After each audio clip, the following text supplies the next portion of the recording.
Because it's February, we're going to talk about three things. Number one, we're going to talk about, will you be my friend? We're going to talk about friendship. Sino dito may mga friends kayo? Raise your hand. Okay, yung iba, kawawa naman. Walang friends. Pag-pray natin. Hopefully after the service, meron silang friends. Okay, we'll talk about friendship. And then next, we're going to talk about, next Sunday, will you be my Valentine? We're going to talk about courtship. Sino dito, nasa stage na kayo na yung puso mo talaga tumitibok na ng mabilis. You're ready for courtship. If you're high school student, I'm not talking about you, okay? Mga nasa courtship stage na, o yung parang ready na, nagpipray na, ready na. Lord, nasa na ba? Nasa na ba? Or prayer mo, siya na ba? Siya na ba? Okay, excited ka. Pag-usapan yan sa courtship. Will you be my Valentine? And next, after that, we're going to talk about, will you marry me? Okay, so alam ko yung may iba, nandun na sa stage na nag-iisip sila about marriage.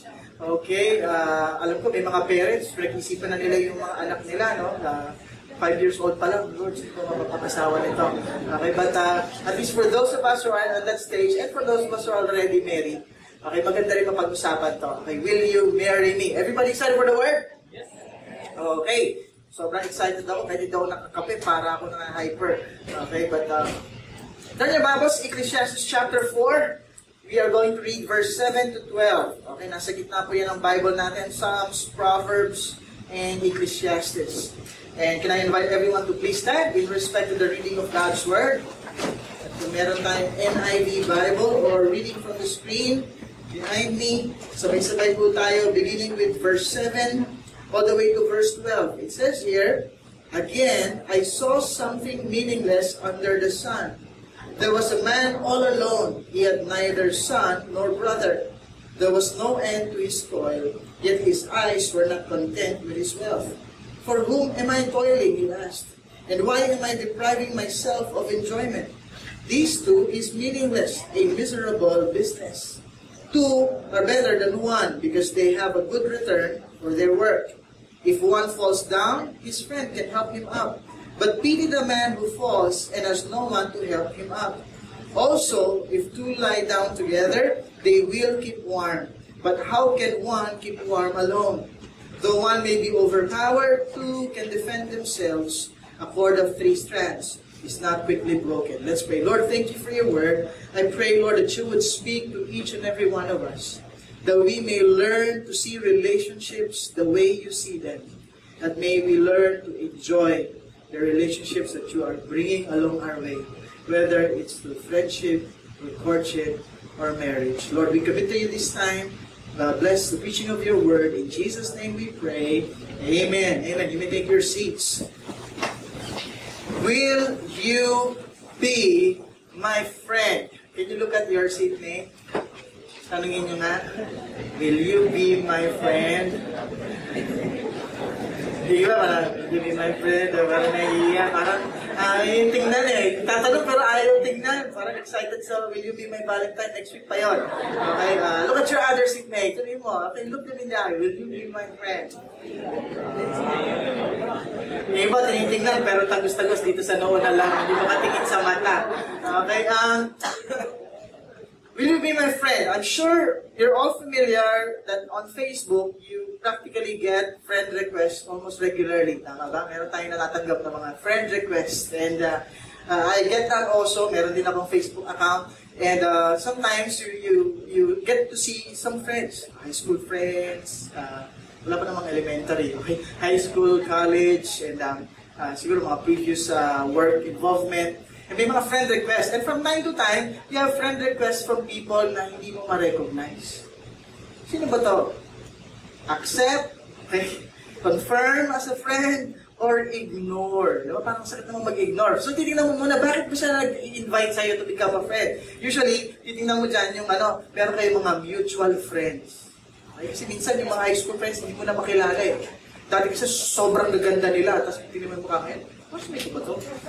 Parang mas lalong gumanda. Kaya dati, gwapo nila. Hindi mo na makilala ngayon. Kasi, huwag na lang. Okay, so hindi mo na ma-recognize. So, gusto mo ma-sure kung talagang kilala mo siya. And you look at the mutual friends. And sometimes, because of this, you accept them.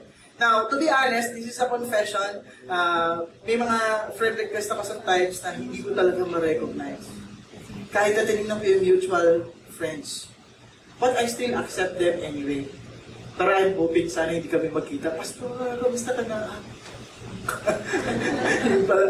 Friend pala tayo, chat pala tayo sa Facebook, hindi mo na makilala. No? Kasi that's embarrassing. But sometimes we get to be friends with someone, but it's not real friendship. No, siguro maybe friends in some way, kasi may mga tao, sobrang daming friends. Diba sa Facebook, thousands and thousands of friends, pero they can feel so lonely.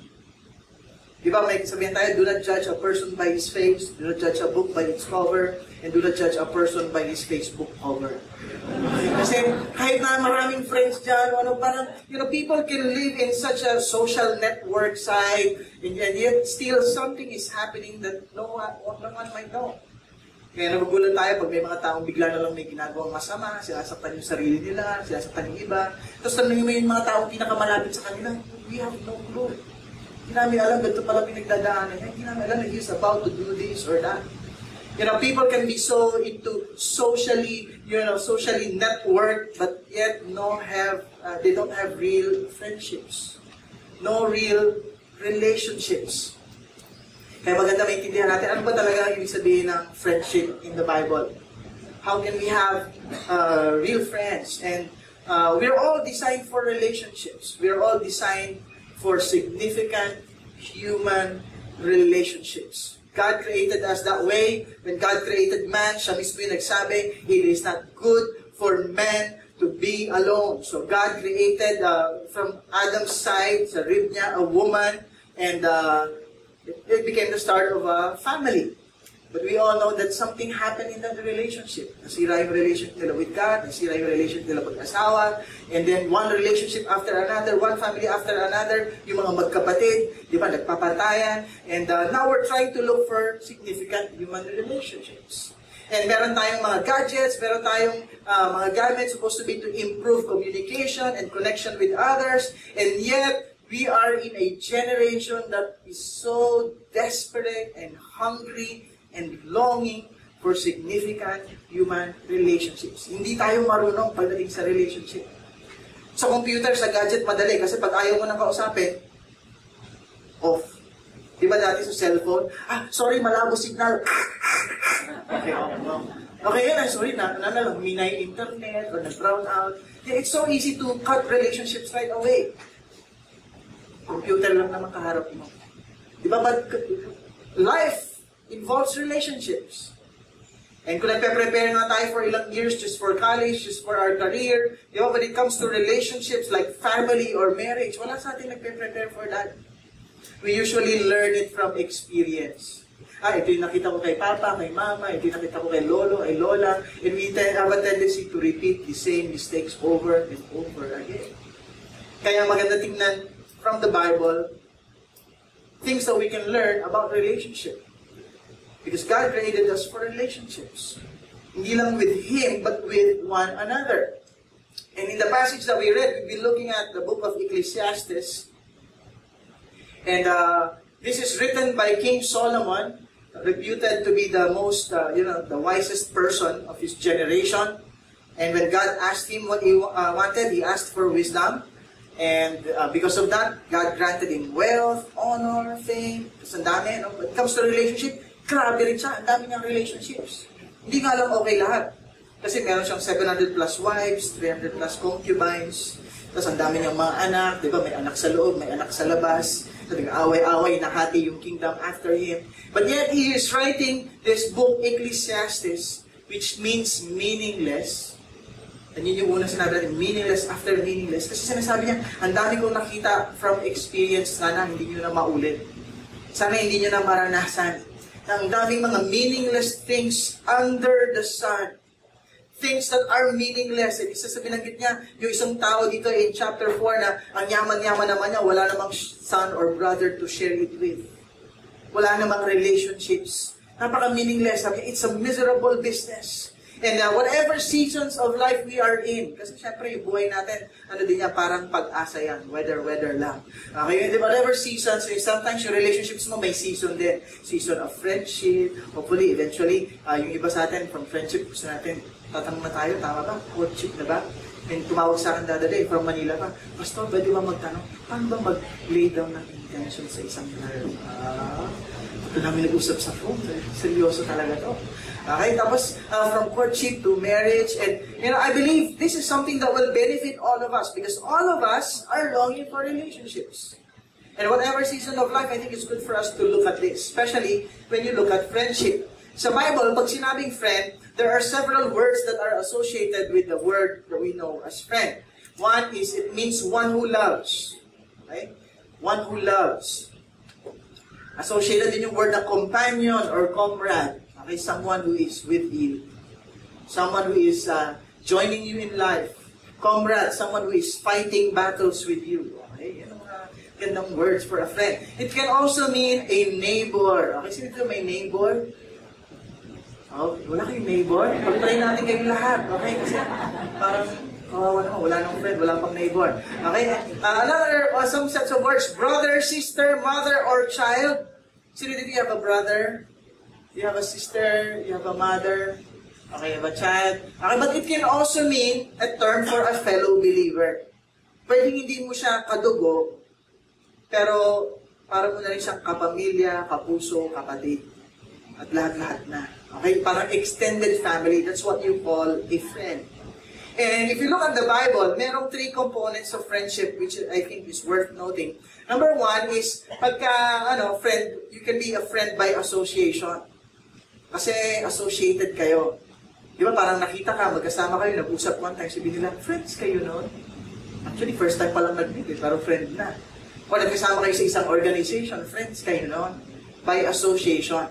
Okay, pero yung association, tulad nung sa Facebook, kasi inaccept niya ako, friend kami.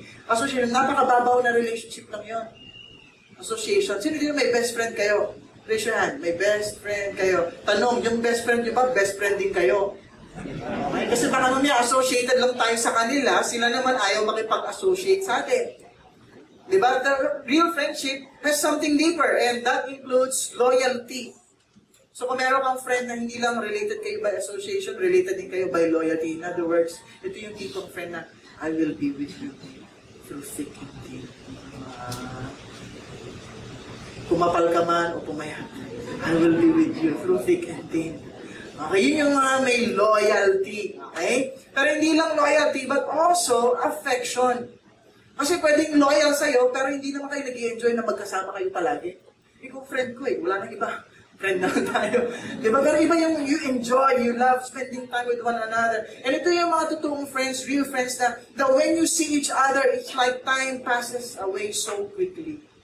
Tapos parang ayaw mong maghiwalay. Tapos kahit medyo matagal na kayong hindi nagkita, once na nag-meet kayo ulit, parang kahapon lamang. Magkasama na naman kayo. Okay, ito yung mga talagang friends. Okay, tingnan mo yung katabi mo. Sabihin mo nga, Will you be my friend? Okay. I hope you'll be able to answer that today.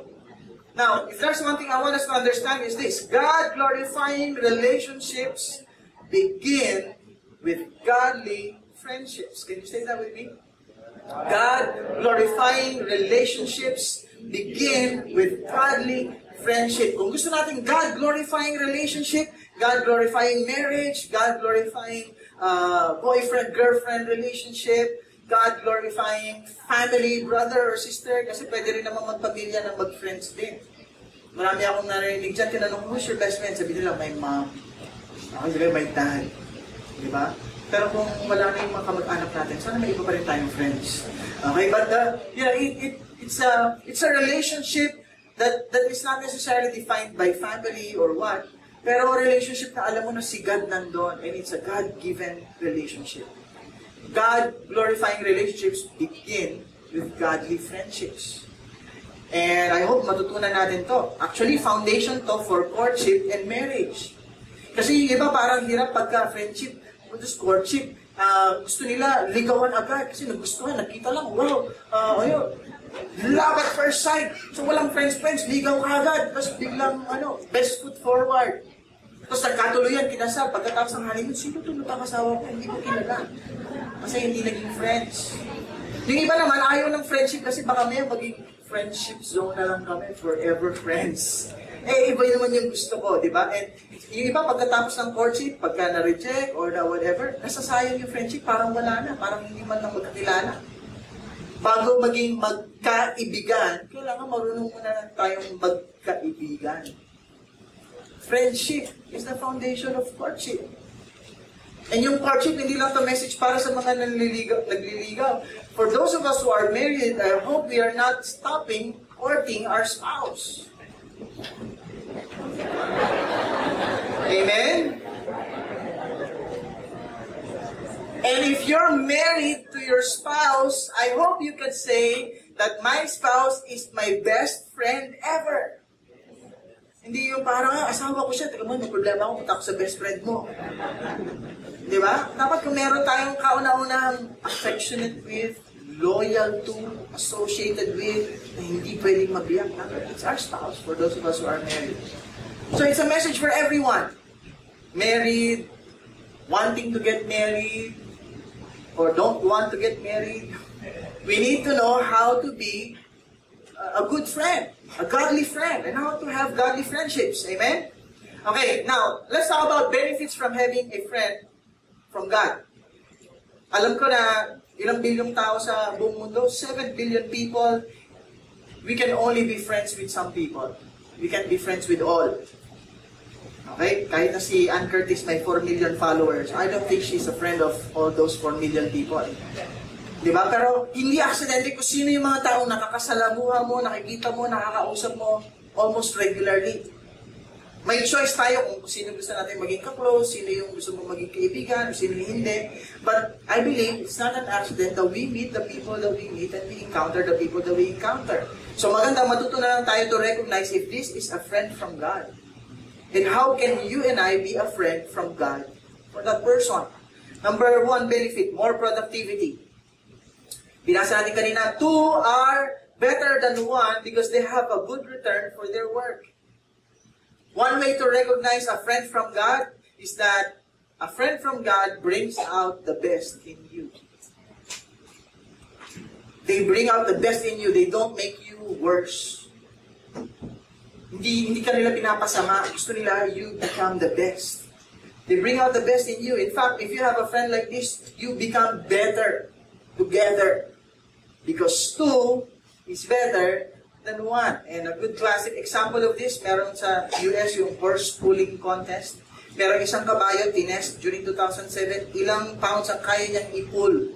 Ang na-pull ng kabayo, 4,000 pounds. Yung second place, less than 4,000. So naisip nila, pag kinumbine kaya natin itong dalawang kabayo, ilang kaya-kaya nila? Siyempre, na-try na, napagod na, no? 4,000, less than 4,000. Siguro mga more or less 8,000.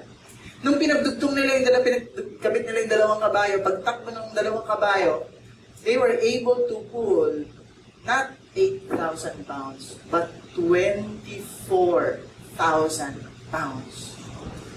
In other words, there's power in synergy.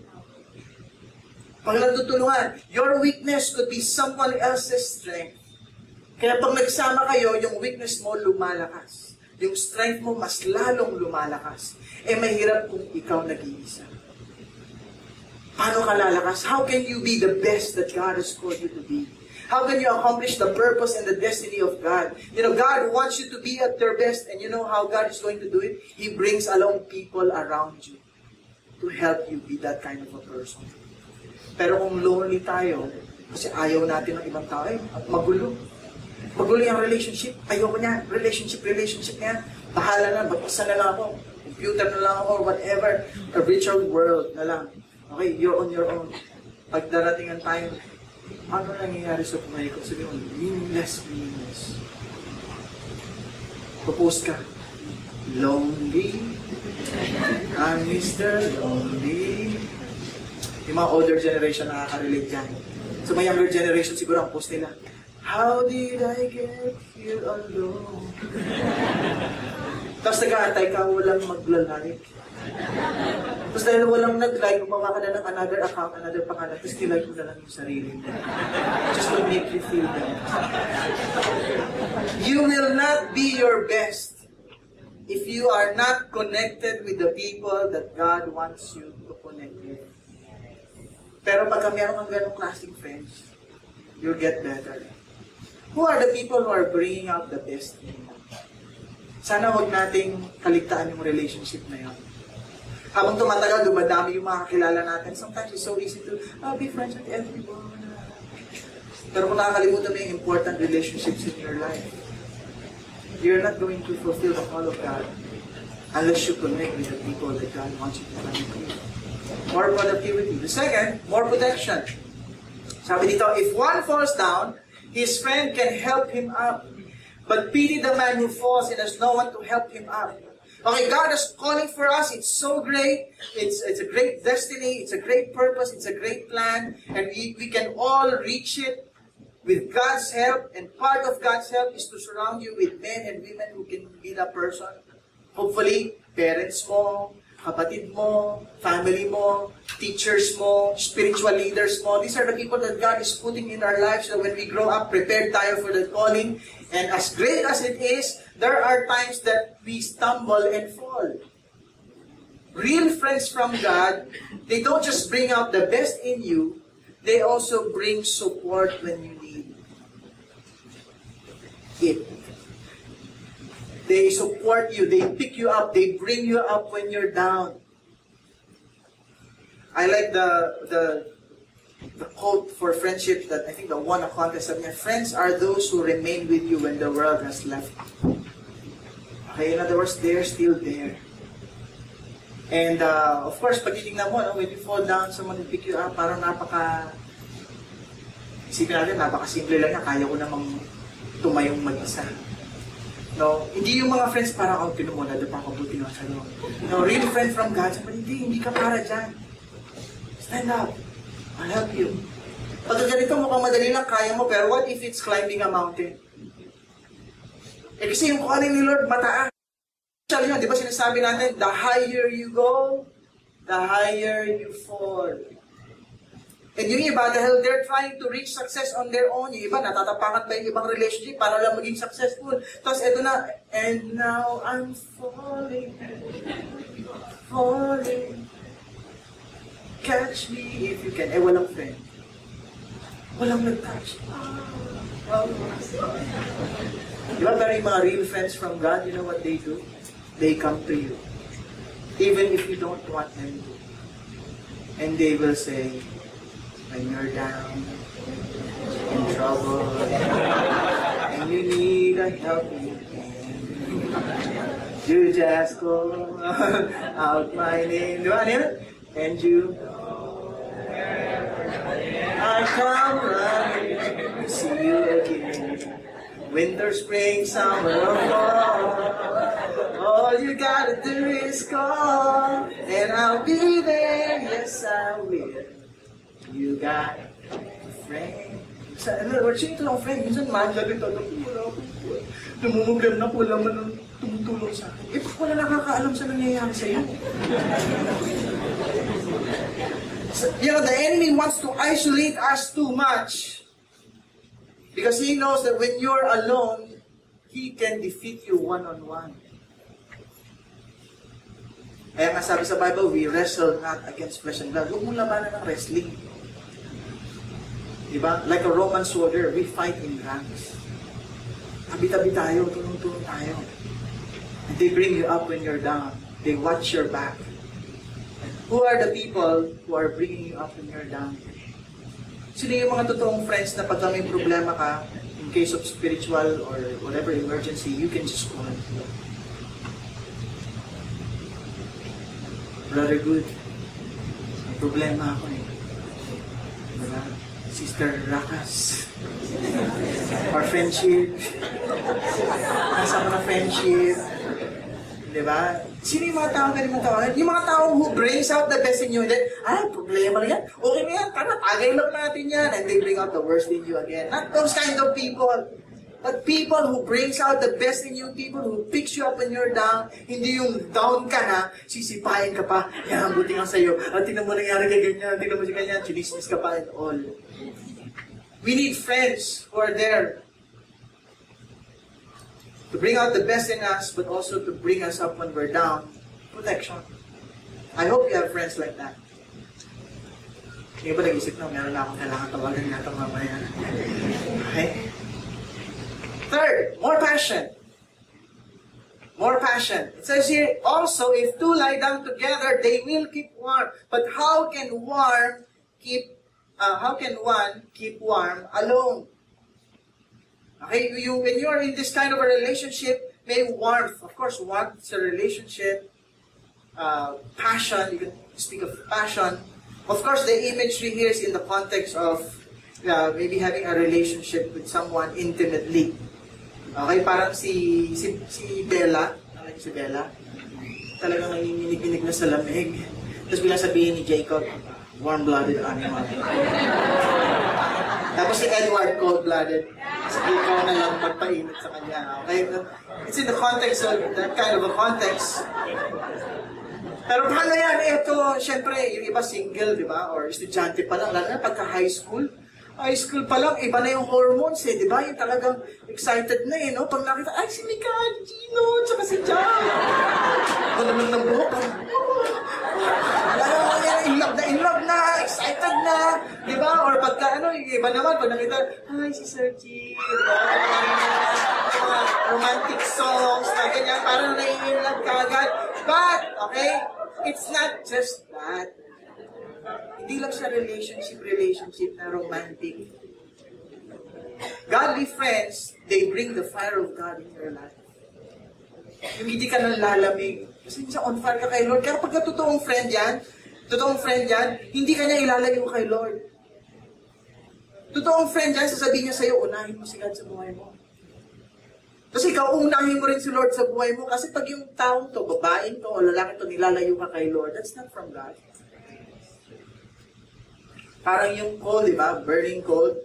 Yung mga uling pag bonfire, pag magsama-sama yan, mainit. Pero pag nahiwala yung layo, nanlalamig. Nanlalamig. And kung ikaw nanlalamig ka, maybe what you need is a life group. Kasi pagka nasa life group ka, yung malamig mong uling na itim, na walang kailaw-ilaw, walang kainit-init. Pagkasama mo mga may init, meron itong mga to. On fire kay Lord to ha. Hindi mo mapapansin, ikaw na, nagbabago ka na rin. On fire ka na rin, nakikilala mo na rin si Lord na talagang pag nag-worship sila, nakikita mo, grabe love talaga nila si Lord. Tapos ikaw, ganun ka rin. Ayahin mo na rin. Pero the more you hear about God, the more you see people who truly love God, alam mo na parang kailangan ko to, there's something here. And when you encounter God Himself, yun, the fire of God comes in you. Karing iba na malamig, ayaw pa ng apoy. Bible, okay na. Kasi ayaw pang masunog eh. Kasi may mga times na susunugin talaga ni Lord ang dapat masunog. And godly friends, they speak the word of God to you even though it hurts sometimes. But it's for your good. Because they love you. Because they want to bring out the best in you. Because they want to bring you up. Because if you don't, if you neglect God, you will just stay there. They want to bring you up. And they point us to God, the all-consuming fire. And He will, God will consume whatever it is that is not of Him. Pero God will put the fire in our hearts. Na talagang, pag na-on fire ka kay Lord, ang sarap mabuhay. Buhay na buhay ka, lumiliwanag ka. Pag nakita ng mga tao yung mukha mo, nagpa-derma ka ba? Sisigaw ako, talaga nag-glow. Kasi buhay na buhay ka. Di ba? Kasi may life. May passion. They help you. They point you to the things of God, and that makes us passionate for God and for the things of God. More passion. Hindi lang yung parang yung romantic lang. Kasi iba parang willing na to sacrifice their faith para lang sa romantic. Nakalimutan na si Lord, may nakita lang gwapo. Nakalimutan na si Lord, nakakita lang na maganda. Kasi malamig, gusto ko na mainit. Sige na lang. Close your eyes, give me your hand, darling. Pag tinuloy-tuloy mo yan, eternal flame ang katapat. Eternal flame yan. Kaya dapat tama, God-glorifying relationship. I love her. She loves me. Kung talagang love mo siya, gumraduate ka muna ng elementary, tapos mo yung high school mo, mag-college ka, pag may trabaho ka na, tapos faithful ka, balikan mo siya, sabihin mo, ikaw lang. Ano ang pangalan niya? Ikaw na. Hindi sabi niya, no, ikaw na. Pero alam mo, yung puso mo buong-buo. Hindi parang nadala ka na, bigay mo yung puso mo doon, pali na courtship, kakasal ka na, binigay ko na lahat sa iba. Kailangan ko na lang. Hindi totoong love yun. Gusto mo matutunan totoong love? Start with godly friendship. Parents ka natin, hindi natin ma-I love you, mag-I love you ka pa sa iba. Kapatid nga lang, hindi mo ma-I love you. Mag-I love you ka sa iba, dahil mag-I love you sa akin ba? Kaya ako sa family, normal lang yung mag-I love you-han. Hindi maghahanap yung mga anak natin ng I love you sa labas. Right. God-glorifying relationships begin with godly friendships. Sana may friendships tayo na experience sa bahay. Sana sa life group din. Church. Passion. Kaya yung mga nagsiserve kay Lord, doon nasistirap yung passion nila for God, for the things of God. Doon sila nagiging best. Yung mga nag-volunteer, nag-sign up. Unahin kita, Lord. Okay, kaya yung mga iba nandito para sa orientation. Unahin kita talaga si Lord. Okay, serve ka talaga si God. Love life, saka na lang yan. Diba? Basta passion. At tapos, kung mag-stumble and fall, at least connected ka sa mga tao sa church. May nakaka-inspire sa'yo, may nagpa-passion sa'yo. Tapos darating ang time, dahil yung nung si Lord, makikita mo siya. Love din niya si Lord. Parehas kami. Yung vision niya to serve the Lord sa kids, ako rin. Malay natin doon mag-progress yun. Pero yun yung topic next week. Topic yan next week, okay? Number 4, more power. Okay? More productivity, more protection, more passion, pang-apat, more power. Sabi dito, though one may be overpowered, two can defend themselves. A cord of 3 strands is not quickly broken. Yung relationships daw is like a cord of 3 strands. It's not quickly broken. Ito yung typical picture ng cord. Kung titingnan mo sa isang side, parang dalawa lang yan na nakabukol. Pero kung tingnan mo yung dulo, it's actually 3. Yung ginagamit itong passage na to sa mga wedding ceremonies. A cord of 3 strands is not quickly broken. At ang sinasabi doon, ang cord of 3 strands in that relationship is the husband, the wife, and God. The invisible strand, but it's actually keeping the two relationship together. Kaya dapat yung mga mag-asawa, dapat alam nila, ma-realize nila. itong relationship na to between me and my wife, but also with God. Si God ang nagtagpo sa amin, si God yung nagdala sa amin, at si God yung mag-keep sa amin together. Now, if you are not married, hindi ibig sabihin na hindi ka na pwede magkaroon ng ganitong relationships. Kasi there are people also who are married and yet still feel so lonely. There are couples who are staying in one room, sleeping in one bed, but they are far apart. Farther than the earth is to the moon. Diba? So hindi ito yung whether you're married or not. You can have godly friends, friend from God na alam mo, ito dinala ni Lord tong taong to be a part of my life. And I will do whatever I can to help this person fulfill his best. And he is committed to me also para ma-fulfill ko yung best ko sa buhay ko. According to God's will. More power. In other words, godly friends and friends from God, they don't just bring out the best in us. They don't just bring us up and down. They don't just bring warmth and passion in our life, in our relationships, but they also bring the victories in our battles. Katulong natin sila. And sabihin nila, alam ko, mahirap yung pinagdadaanan mo, but I just want you to know you're not alone. We're gonna see this through. We're gonna believe that God is faithful in His promise. And sino ba yung mga ganun na nag-stand with you in faith? Meron ka bang mga tao matatawag mong godly friends? Friends from God. God-glorifying relationships begin with godly friends. They bring, more productivity in your life. They bring more protection in your life. They bring more passion in your life. They bring, more power in your life. And you know why? Why they do that? Because that's what friends are for. Tingnan mo yung katabi mo, keep smiling, keep shining, knowing you can always count on me for sure. Because that's what friends are for. Alam niyo ba kung bakit ang daming songs about friends? You know why? Because people are looking for real friends. Kaya lumalabas yung songs yan. Tingnan mo nga rin katabi mo, sabihin mo, huwag ka lang maghanap. Sabihin mo, you got a friend in me. Sabihin mo, you can lean on me when you're not strong. Diba?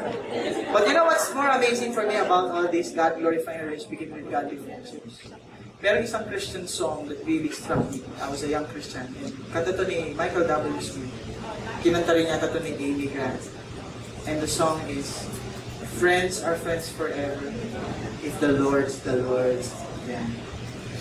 Okay? Friends are friends forever if the Lord is the Lord of them. You know why is that true? Because you have the same God. You have the same, you've been bought by the same blood of the Lord Jesus Christ. You have the same Holy Spirit. And pagka parehas kayo ng passion, parehas kayo ng direction, parehas kayo ng purpose, you'll be friends forever. Not just in this life, but even in the next. Of course, ang prayer natin na sana lahat ng friends natin will also become believers and that we will be with them for the rest of eternity. But I hope you will realize that God doesn't want you to be alone. He's surrounding you with godly friends. That's why I believe God even became man, so that we can have a significant human relationship. James chapter 2 verse 20 says, and the scripture was fulfilled that says, Abraham believed God and it was credited to him as righteousness and he was called God's friend. Ito si Abraham. Usually, in the Old Testament, people thought that God is so holy, so powerful, so majestic, so way out there, and tayo created human beings lang tayo, we earthlings, piece of dust. But ito, Abraham believed God and he was called God's friend. In other words, pwede palang maging friend ni God by faith. Because you cannot find any friend who is like God. Any friend who wants to be associated with you. Grabe, iniisip ko ano po yung feeling ko kung nakipag-associate sa akin si Bill Gates? Tumawag lang, hey Richie, I want to be your friend. O nag-Facebook na, Richie, can I be your friend? Please. Let me think about it first. Si Pinoy ba o si Freddy? If you have these people wanting to associate with you, you feel honored. How much more the God of the universe saying, I want to be your friend. And not only that, He's loyal to us. He is always for you, not against you. And He made a promise that He will never leave you nor forsake you. And not only that, He's affectionate towards you. Yung love niya sa'yo, sobra-sobra. Yung love niya could not be measured. Higher than the heavens are above the earth, wider than the east from the west, deeper than the deepest seas. How high, how wide, how deep, how great is your love for me. Ano kating yung love ni God for us? And the question is, God wants to be friend with us. Ang question, tayo ba do we want to be friend with Him? Siguro yung kanina tanong natin, kailangan ko pala ng godly friend. Sino gusto mo ako maghanap ng godly friend? Well, the starting point, join a life group. Starting point, maybe the people who invited you, start with that. But you know what's the best way to find a godly friend? Is to be one. Be a godly friend. Know God as your friend. And then you will become a godly friend to someone. Kasi pag puno-puno ka na ng love ni Lord, ang daling magbigay ng love sa iba. Pero pag kulang ka, ganun ka palagi sa tao, love me, love me, love me, love me. Tapos sila kulang din sa love. Love me, love me, love me. So kayong dalawang nagliligawan, love me. Tapos sabi nila, love me, love me, love me. Ang picture ko parang mga vampirang tingin ng dugo. Kulang pa rin. Isa nabawasan naman, kulang na naman ako. So sila lang, walang life na nag-flow. Laging kulang. But when you understand how much God loves you, He gave His blood and His life for you. Pag punong-puno ka to overflow, I can't help but love others too. Pag nag-love back sila, parents man natin, family man natin, loved ones man natin, bonus na lang yun. Kasi punong-puno na tayo ng love ni God. Pag nag-reciprocate sila, praise God. Pag hindi nag-reciprocate, puno ka pa rin. Hindi ka nagbabawasan kasi yung love ni Lord springs eternal. Do you have godly friends? Who brings out the best in you, who brings you up when you're down, who brings the warmth and the passion in your life, who brings the victories in the battles that you are facing. I hope you have some. And I hope in this church you find some. Okay? But not only that, I hope you will see God as a friend that you can always come to.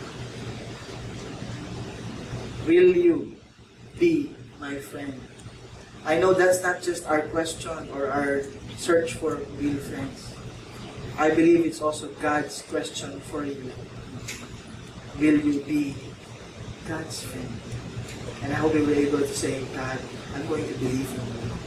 And like Abraham, I trust that you're going to count me righteous. And I can call you my friend. I want to invite the next thing to come up and pray. Lord, we just thank you, God, for this time. Thank you, Lord, for your goodness and your grace over us. Alam ko po, Lord, that you created us with a desire for relationships. And alam po namin, Lord God, that it all begins with you. Lord, kung meron man po sa amin, Lord God, who don't have a relationship with you yet, maybe we see you as a God so holy, so pure, that we're not worthy even to come near you. A God so powerful, a God that we have to be afraid of. Instead of saying, I am afraid of God, you're calling us to say, God, I am a friend of God. Because you made a way, Lord, to bring us back to you. You became the way, the truth, and the life so that we could have a new start. So that we don't have to go back to our cycle of breaking and trying to fix our relationships, Lord. But when we are right with you, you're going to enable us to make our relationships right as well by putting you in the center of these relationships. Lord, kung meron mo po sa amin, Lord God, who who feels like an enemy of God, Lord, I pray that you will call them, draw them near. If that's you, you want to be a friend of God, you want to turn to God right now, just pray this prayer from your heart and say, Lord Jesus, I have knowledge that I have sinned many times. I have broken your heart. I am worthy, Lord God, to be an enemy of God because of all of my sins. Because you are holy and I'm not. Because you are good and I'm not. But I thank you, Jesus, that you love us so much. That you gave your one and only Son for us, Lord. You gave your life for us on the cross to pay the penalty of our sins so that we can be forgiven. So today, Lord, I receive you into my heart. Be my Lord. Be my Master. Be my Savior. Be my best friend. Fill me, Lord God, with your Spirit. I receive your grace. I receive your mercy. I receive your forgiveness. I receive the gift of eternal life, Lord, and I receive your power so that I can live my life for your glory and for your glory alone. Thank you, Jesus, for saving me. Thank you, Jesus, for calling me your own. And today, Lord, I surrender to you my relationships. Can we just all stand? Can we lift up both of our hands to God? Lord, we surrender to you our relationships. Lord, we surrender to you our marriages. We surrender to you our children. We surrender to you our families and friends. We surrender to you our office mates and classmates. Lord, I pray, God, that you would be glorified in all these relationships. Lord, I pray that you would help us to be a kind of friend, Lord, that is from you. Lord, to be a kind of people, Lord God, that will bring out the best in them.